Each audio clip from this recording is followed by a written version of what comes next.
everything, it all works together to create a whole. Except for the abominations in the lobby, but that's in the lobby. We'll keep them there.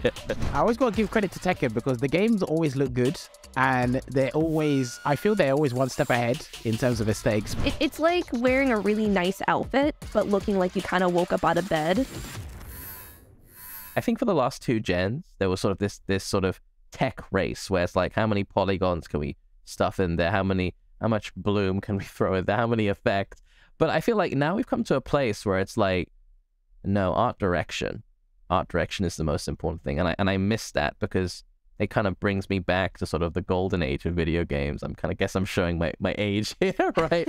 But I feel like art direction is of prime importance in how a game looks and its lasting appeal. And that was clearly a priority for Capcom when they made Street Fighter 6, because it's very technically impressive, but it's also very artistically impressive. It's yeah, I really dig what they're doing with it. And as I mentioned before, it's a unified aesthetic in terms of the character designs and the effects and the music and just everything. It all works together to create a whole, except for the abominations in the lobby, but that's in the lobby. Well, We'll keep it there. yeah, that's another topic entirely. But what both of you should do when you get the chance, right, is look at Ryu in comparison to look at Cammy. You'll tell over time things got much more sharper, much more refined and efficient.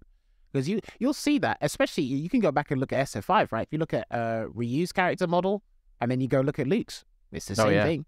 They build over time, they get used to it, they get adjusted to the project, they know what they want to do in terms of functionality and aesthetics as well. So it's I'm really pleased with it. And again, even I can't wait for the release. But I've got other video games to play in the meantime before Street Fighter 6 comes out. But I gotta say, right, I always gotta give credit to Tekken because the games always look good, and I feel they're always one step ahead in terms of aesthetics in terms of Street Fighter or in comparison to Street Fighter.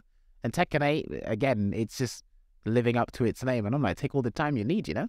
I've always thought that Tekken was like way more gorgeous than any other fighting game. Like I feel like with Mortal Kombat 11, like, and I'm gonna compare this to MKX because MKX, like, the way that they did it, the fighters' outfits were very like detailed. They had textures, like they had a little bit of shine to them. Like they looked more detailed in the clothing, but the faces I always thought looked kind of goofy for some reason. It's almost like the majority of the budgeting almost kind of went to more of like, it's like wearing a really nice outfit, but looking like you kind of woke up out of bed.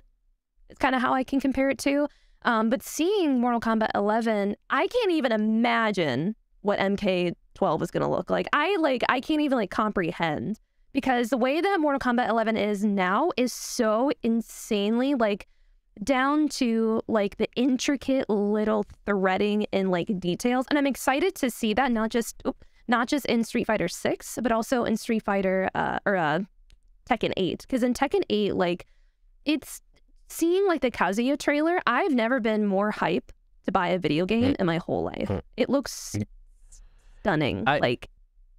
Tekken 8 does look like that initial Jin Kazuya trailer was like, yeah, it was like a quantum leap. It was I will say that I think the recent trailers are and they look nice, don't get me wrong, they look lovely, and like technically they're very, very impressive, but speaking personally, they're a bit too busy for me in terms of like effects. I can understand that. Yeah, like the lens flares.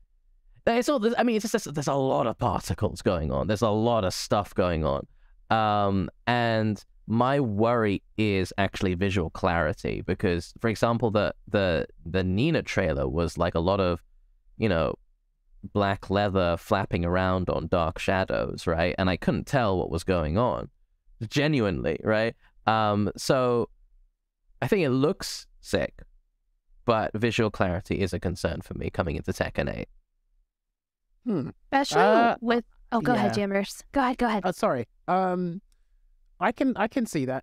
I think some people felt that was Street Fighter 6 as well, because there's too many colors, or watercolors are back, and they're, I don't know, if you want to do Art Attack all over again and just paint across the wall, you can do that. But then sometimes kind of that visual presence that you see on the screen, it might be a bit too much for some people. Then I don't think anyone said, "Oh, there's not enough."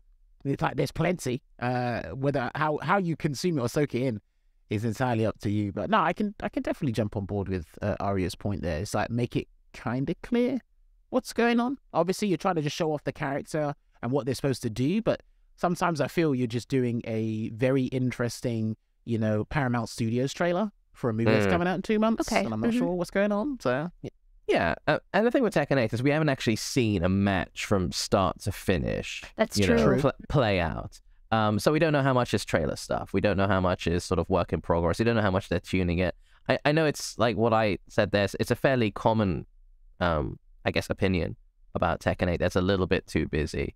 But yeah, no, I mean, like Tekken's always been that franchise that sort of prided itself on being cutting edge, especially like some of the earlier ones in the franchise, Tekken 3, 4, 5, when they all came out, they were all like cutting edge technology. So Tekken 7, even when it came out, looked a little bit rough around the edges, but that, kind of came out at a time where fighting games weren't really that prioritized in terms of budget.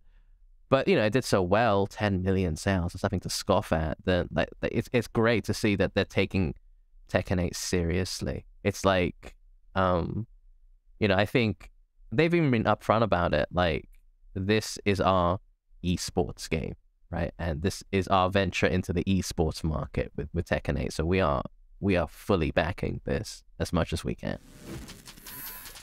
Hey everyone, hope you enjoyed that. Now that chat was part of a much wider podcast between me, Hannah, and Jammers. It was super fun, we talked about a bunch of different things, and we'll be uploading those other parts soon. Cheers, have a great day, and catch you later.